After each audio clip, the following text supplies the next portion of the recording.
नमस्कार, मैं अंजलि मिश्रा। स्वागत है आप सभी का द न्यूज में। आपको बता दें कि यूएन चीफ की नसीहत पर इजराइल भड़का हुआ नजर आया है और साथ ही साथ इस्तीफे की मांग तो की, लेकिन अब बड़ा एक्शन लेते हुए उन्होंने पूरी तरीके से अब यूएन के किसी भी अधिकारियों को वीजा देने से मना कर दिया है। जी हां, बिल्कुल सही सुना आपने। वहीं दूसरी तरफ इजराइल के राजदूत से मिलकर कंगना ने इजराइल का समर्थन किया और कहा कि आधुनिक रावण हमास पर जो है उस पर विजय होगी और वो विजय इजराइल की होगी। क्या है माजरा, विस्तार से समझिए। तो इजराइल हमास के बीच जंग तेज हो गई है। पूरी दुनिया इस जंग पर बट चुकी है और संयुक्त राष्ट्र महासचिव एंटोनियो गुटेरस ने हाल ही में हमास से हमदर्दी दिखाते हुए बयान दिया था। अब इस बयान पर इजराइल ने कड़ी प्रतिक्रिया देते हुए संयुक्त राष्ट्र के अधिकारियों को वीजा देने से ही इनकार कर दिया है। द गार्डियन की रिपोर्ट के अनुसार संयुक्त राष्ट्र में इजराइल के राजदूत गिल्डैन एदार्द ने सेना रेडियो पर कहा कि उनके सबक सिखाने का समय आ गया। उनकी इस टिप्पणी के कारण हम संयुक्त राष्ट्र के प्रतिनिधियों को वीजा जारी करने से इनकार कर रही है। उन्होंने कहा कि यूएन को अपने बयान को लेकर सार्वजनिक तौर पर माफी मांगनी चाहिए। जी हाँ, बिल्कुल सही सुना उन्होंने कहा कि इन्हें माफी जो है सार्वजनिक तौर पर मांगनी चाहिए।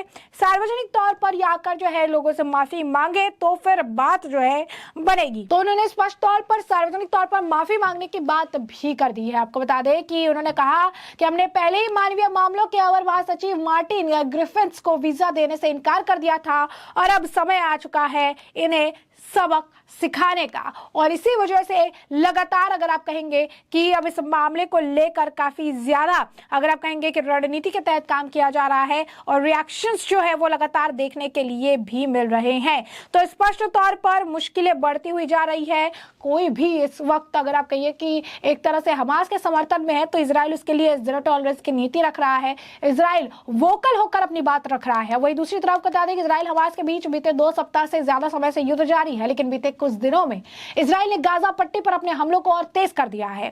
और ऐसे में आपको बता दें कि इजराइल फिलहाल हमास के ठिकानों और उनके आतंकियों को अपना निशाना बना रही है और इन हमलों को लेकर संयुक्त राष्ट्र यानी यूएन के इजराइल से युद्ध के नियमों को पालन करने की अपील जो है वो भी की थी। लेकिन अब इन सब के बीच इजराइल ने संयुक्त राष्ट्र के प्रमुख से उनका इस्तीफा मांगा है। इजराइल ने यूएन प्रमुख से उस बयान को लेकर इस्तीफा मांगा है जिसमें उन्होंने गाजा पट्टी पर इजराइल के हमले को गलत जो है बताया था। United defeat the Nazis, just as the civilized world united to defeat ISIS.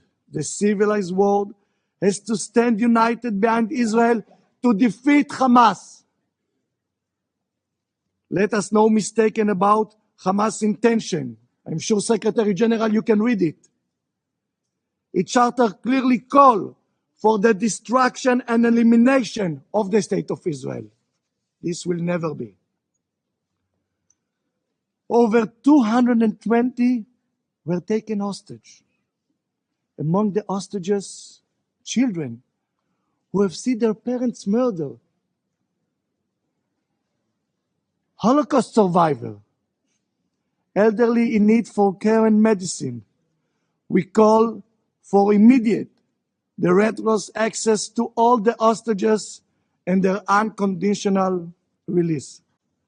Qatar, which finance and harbor of Hamas leaders, could influence and enable the immediate and unconditional release of all hostages held by the terrorists. You, members of the international community, should demand Qatar to do just that. The meeting should conclude with a clear message: bring them home. Bring them home. और ये बात जो है उन्हें बिल्कुल भी बर्दाश्त होती नजर नहीं आई कि उन्होंने ऐसे आखिर कैसे कह दिया है। अब ऐसे में बता दें कि यूएन प्रमुख जो है गुटेरस ने इजराइल का नाम लिए बगैर कुछ दिन पहले ये कहा था कि मैं अंतर्राष्ट्रीय मानवीय कानून के स्पष्ट उल्लंघन के बारे में बहुत चिंतित हूं जो हम गाजा में देख रहे हैं। और क्या कुछ कह रहे थे वो जरा सुनिए। It is important to also recognize the attacks by Hamas did not happen in a vacuum. The Palestinian people have been subjected to 56 years of suffocating occupation. They have seen their land steadily devoured by settlements and plagued by violence, their economy stifled, their people displaced, and their homes demolished. Their hopes for a political solution to their plight have been vanishing. But the grievances of the Palestinian people cannot justify the appalling attacks by Hamas, and those appalling attacks cannot justify the collective punishment of the Palestinian people. Excellencies, even war has rules.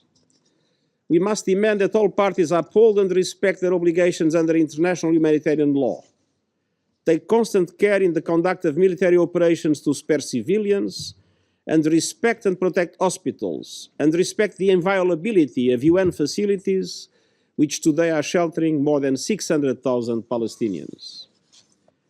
The relentless bombardment of Gaza by Israeli forces, the level of civilian casualties, and the wholesale destruction of neighborhoods continue to mount and are deeply alarming. I mourn and honor dozens of UN colleagues working for UNRWA. Sadly, at least 35 and counting, killed in the bombardment of Gaza over the last 2 weeks. I owe to their families my condemnation of these and many other similar killings. The protection of civilians is paramount in any armed conflict. Protecting civilians can never mean using them as human shields. Protecting civilians does not mean ordering more than 1 million people to evacuate to the south, where there is no shelter, no food, no water, no medicine, and no fuel, and then continuing to bomb the south itself. I am deeply concerned about the clear violations of international humanitarian law that we are witnessing in Gaza. Let me be clear, no party to an armed conflict is above international humanitarian law. Excellencies, thankfully some humanitarian relief is finally getting into Gaza, but it is a drop of aid in an ocean of need. In addition, our UN fuel supplies in Gaza will run out in a matter of days, and that would be another disaster. Without fuel, aid cannot be delivered, hospitals will not have power, and drinking water cannot be purified or even pumped.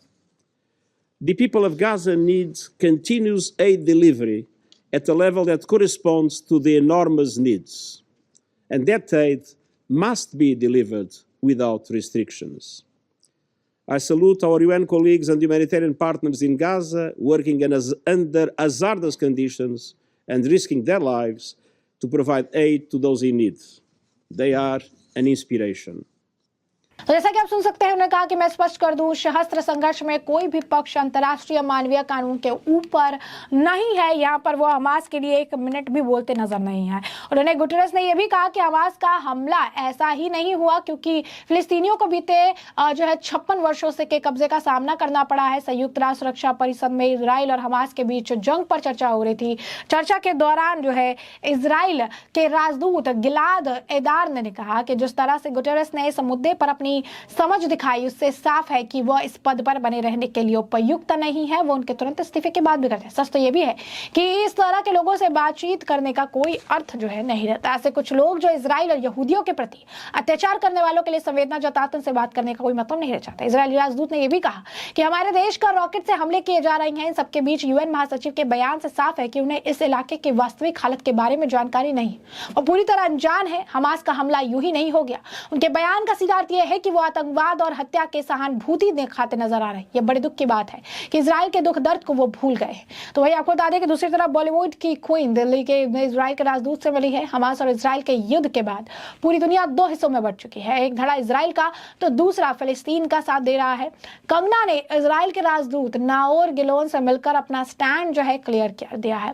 Kangana Hamas के साथ युद्ध में Israel के साथ है। उन्होंने social media x पर Israel के राजदूत नाओर गिलोन के साथ फोटो भी शेयर किया। उन्होंने हमास को आधुनिक रावण बताते हुए कहा कि इजराइल इस युद्ध में विजयी होगा। कंगना रनौत ने लिखा कि इजराइल के राजदूत नाओर गिलोन ने एक अच्छी मुलाकात की। आज पूरी दुनिया, खासकर इजराइल और भारत आतंकवाद के खिलाफ जंग लड़ रहे हैं। कल जब मैं रावण दहन करके दिल्ली पहुंचूंगी तो मुझे लगा कि इजराइल एम्बेसी आकर उन लोगों से मिलना चाहिए जो आज के आधुनिक रावण हमास जैसे आतंकवादियों को परास्त कर रहे हैं। उन्होंने लिखा कि इजराइल के हमास जिस छोटे बच्चों को, महिलाओं को निशाना बनाया जा रहा है, यह दिल को झकझोर देने वाला है। मुझे पूरी उम्मीद है कि आतंकवाद के खिलाफ इस युद्ध में इजराइल विजयी होगा। उसके साथ मैंने अपनी आने वाली फिल्म तेजस और भारत के आत्मनिर्भर लड़ाकू विमान तेजस के बारे में भी जो है चर्चा की है। हालांकि यह पहली बार नहीं है जब कंगना रनौत ने इजराइल के सपोर्ट में अपनी आवाज उठाई है। इससे पहले भी कंगना ने ट्वीट करते हुए लिखा था कि ऐसा बिल्कुल संभव नहीं कि सोशल मीडिया पर दिख रही इजरायली महिलाओं की तस्वीरों को देखकर दिल ना टूटे और डर ना लगे। आतंकी उनकी लाशों के साथ भी जो आप कहेंगे गलत काम कर रहे हैं कि इजराइल की महिला सैनिक की बॉडी को जो है नेकेट करके घुमाया जा रहा है, देखकर मैं लाखों टुकड़ों में टूट गई हूँ। हर शहीद सम्मानजनक मौत का हकदार होता है।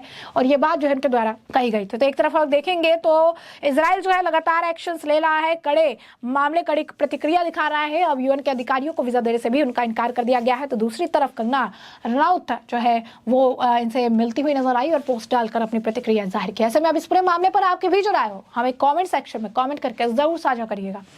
धन्यवाद।